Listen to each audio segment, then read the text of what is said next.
Nah, ini yang cukup sering ditanyain nih sama teman-teman. Apakah sekarang udah bisa bikin PT cuma satu orang aja? Kalau dulu kan bikin PT minimal mesti 2 orang ya. Pakai akta notaris, makan biaya, dan makan waktu karena harus kesana sini untuk ngurus perizinan dan ngurusin NPWP-nya ke kantor pajak. Sekarang bikin PT bisa cuma 1 orang aja, nggak perlu kemana-mana karena teman-teman bisa melakukannya secara full online, nggak perlu datang ke kantor notaris untuk bikin akte pendirian. Biayanya cuma Rp50.000 untuk bayar PNBP, penerimaan negara bukan pajak dalam bentuk voucher, dan nggak sampai 1 jam input data ke internet. Teman-teman udah punya badan hukum PT sendiri.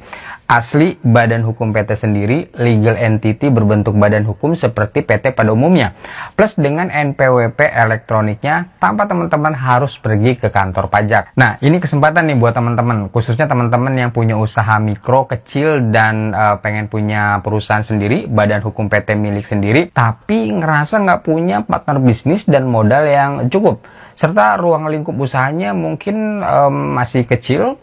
Teman-teman bisa bikin PT perorangan, caranya mudah, full online, dan biayanya juga terjangkau ya. Outputnya nanti teman-teman akan mendapatkan surat pernyataan pendirian dan sertifikat pendirian PT seperti ini.